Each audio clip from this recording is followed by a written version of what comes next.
Good day, students! Our lesson for today is composite function. Under operations and functions, we have composite function. It is denoted by f composed of g of x, and that is equal to f of g of x. In composition of functions, we will have a lot of substitutions. So you learned in previous lesson that to evaluate a function, you will just substitute a certain number in all of the variables in the given function. Similarly, if a function is substituted to all variables in another function, you are performing a composition of functions to create another function. Some authors call this operation as function of functions. Let us have an example. Let us have f of x is equal to x squared plus 5x plus 6, and g of x is equals to x plus 2. So let us perform composition of function. So let us imagine the function as a machine. So our first function here is g of x. Si g of x ngayon ang ating input. Kanino? I-input natin siya kay f of x.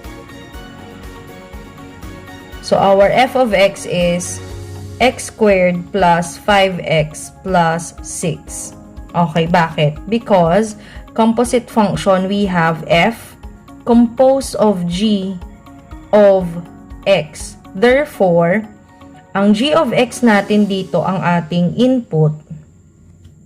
I-input natin siya kay f of x. So, ano ang ating magiging output? So, performing composite function, we have f composed of g of x. It will become x squared plus 9x plus 20. So, paano nangyari yon? So, ipakita natin how do we perform composition of functions. So, again, we have f composed of g of x. And that is equal to f of g of x. In evaluating function, we have to replace the number in all the variables in the given function. So this time, ang i-replace naman natin sa lahat ng variable sa function na f ay si g of x. So we all know that g of x is equals to x plus 2. So we have f of x plus 2. Anong ibig sabihin nun? Ibig sabihin, lahat ng x kay f of x ay papalitan natin ng x plus 2. So, sino ba si f of x? We have x squared plus 5x plus 6. So, it will become x plus 2 squared in replace of x in the x squared plus 5 multiplied by x plus 2 plus 6. Then, after replacing, just like with what we did in evaluating functions, we have to perform the indicated operation. So we have x plus 2 squared. Okay, recall the special product. So we have x squared plus 4x plus 4 plus, then we have to distribute 5. So we have 5x plus 10, 10 plus 6.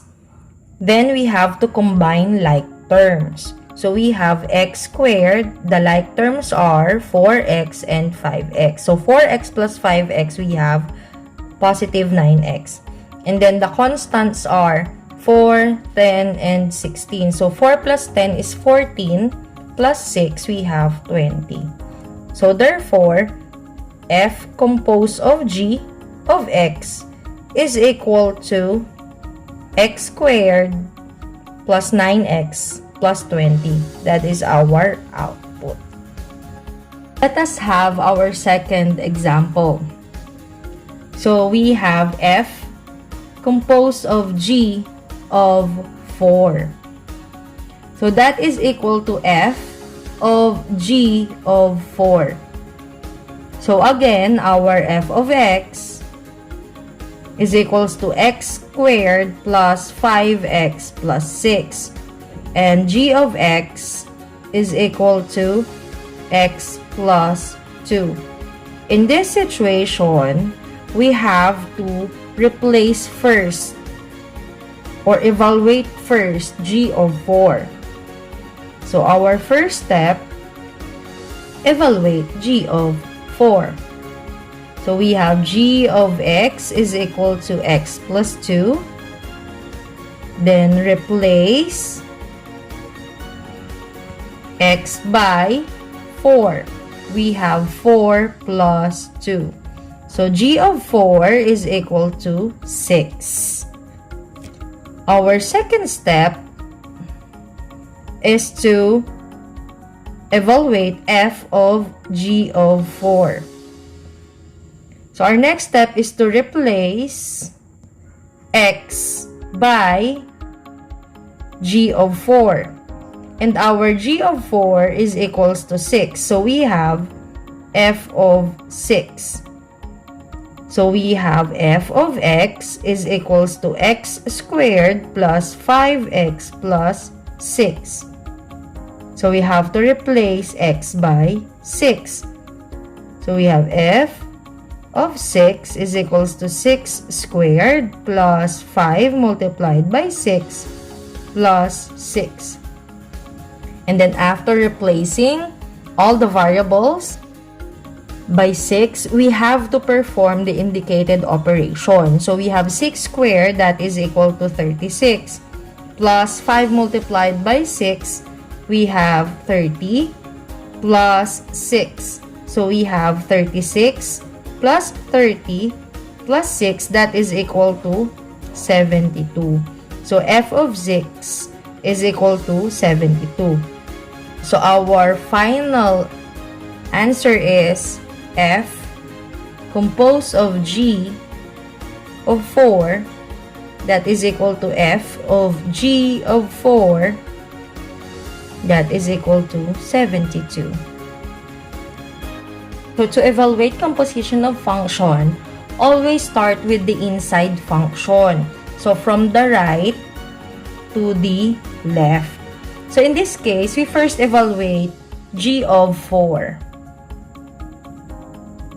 And then substituted the resulted value to f of x.